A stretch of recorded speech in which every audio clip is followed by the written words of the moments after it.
The Fairies of Merlin's Crag. About 300 years ago, there was a poor man working as a labourer on a farm in Lanarkshire. He was what is known as an aura man. That is, he had no special work mapped out for him to do, but he was expected to undertake odd jobs of any kind that just happened to turn up. One day, his master sent him out to cast peats on a piece of moorland that lay on a certain part of the farm. Now, this strip of moorland ran up at one end to a curiously shaped crag known as Merlin's Crag, because the famous wizard had apparently once lived there. At least, that's what the country folk said. The man was a willing fellow. When he arrived at the moor, he set to work with all his might and strength. He'd lifted a fair quantity of peat from near the crag when he was suddenly startled by seeing the smallest woman that he had ever seen in his life. She was only about a foot tall, and she was dressed in a green gown and red stockings, with her long yellow hair not bound by any ribbon, but loosely hung around her shoulders. She was such a delicate and pretty little creature that the astonished countryman stopped working, stuck his spade into the ground, and gazed at her in wonder. His wonder increased when she held up one of her tiny fingers and addressed him with these words: "What would you think if I were to send my husband to uncover your house? You mortals think you can do anything that pleases you." Then, stamping her tiny foot, she added in a voice of command, "Now put that turf at once, or you shall regret this day."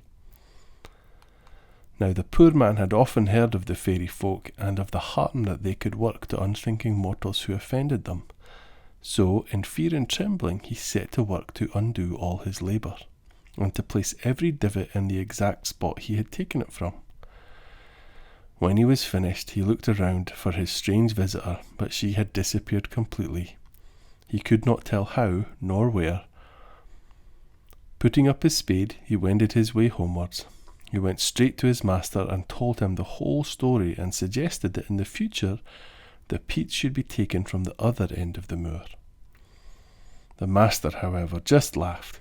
He was a strong, hearty man, and did not believe in ghosts or elves or fairies or any other creature that he could not see. But although he laughed, he was vexed that his servant should believe in such things. And so, to cure him of what he thought was just superstition, he ordered him to take a horse and a cart and go back at once, and lift all the peats and bring them to dry in the farm steading. The man obeyed reluctantly, but was greatly relieved to find that despite what he had done, he came to no harm as the weeks went on. In fact, he began to think his master was right, and the whole thing must have been a dream. And so matters went smoothly on. Winter passed, and spring, and summer, until autumn came around once more, and the very day arrived on which the peats had been lifted the year before. That day, as the sun went down, the aura man left the farm to go home to his cottage, and as his master was pleased with him, because he'd been working very hard lately, he'd given him a little can of milk as a present to carry home to his wife. So he was feeling very happy, and as he walked along he was humming a tune to himself. His road took him back by the foot of Merlin's Crag, and as he approached it he was astonished to find himself growing strangely tired. His eyelids dropped over his eyes as if he were going to sleep, and his feet grew as heavy as lead. "I'll sit down and take a rest for a few minutes," he said to himself. "The road home never seemed as long as this before."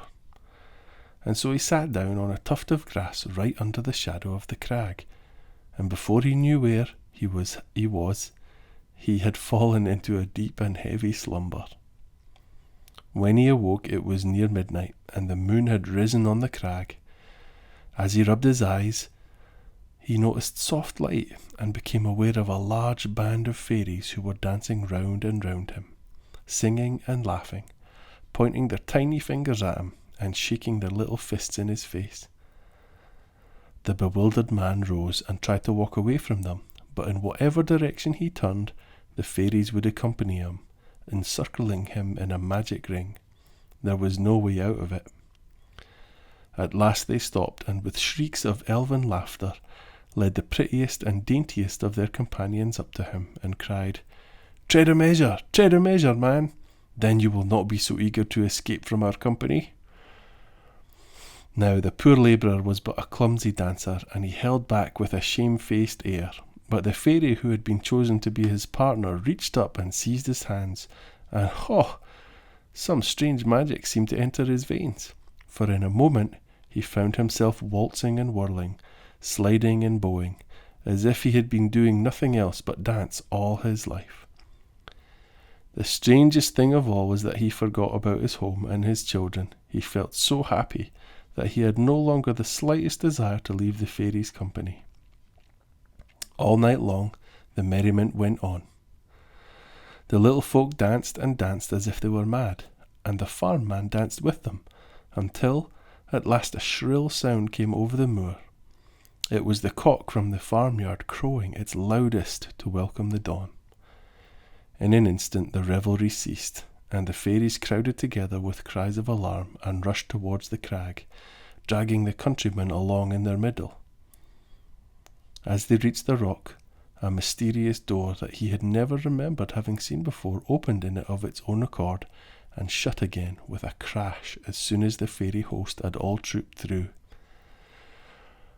The door led into a large, dimly lighted hall full of tiny couches, and here the little folk sank to rest, tired out with their exertions, while the good man sat down on a piece of rock in the corner, wondering what would happen next. But there seemed to be some kind of spell thrown over his senses, for even when the fairies woke up and began to go about their household occupations and to carry out certain curious practices which he had never seen before, and that he was forbidden to speak of afterwards, he was content to simply sit and watch them without in any way attempting to escape. As it drew toward evening, someone touched his elbow, and he turned around with a start to see the little woman with the green dress and scarlet stockings, who had remonstrated with him for lifting the turf the year before. "The lumps of grass and earth that you took from the roof of my house have grown once more," she said, "and once more it is covered with grass. So you can go home again, for justice is satisfied. Your punishment has lasted long enough. But first, you must take a solemn oath never to tell to mortal ears what you have seen while you have been among us." The countryman promised gladly, and took the oath with all due solemnity. Then the door was opened, and he was at liberty to depart. His can of milk was standing on the green, just where he'd laid it down when he went to sleep, and it seemed to him as if it was only yesternight that the farmer had given it to him. But when he reached his home, his wife looked at him as if she'd seen a ghost, and the children, who had been small toddlers when he left, were now well-grown boys and girls, and stared at him as if he was an utter stranger. "Where have you been these long years?" cried his wife, when she gathered her wits and assured herself that it was really he and not a ghost. "And how could you find it in your heart to leave us, me and the children, all alone?" And then he knew that the one day he had passed in fairyland had lasted 7 whole years, and came to realize what a heavy punishment the little folk had laid on him.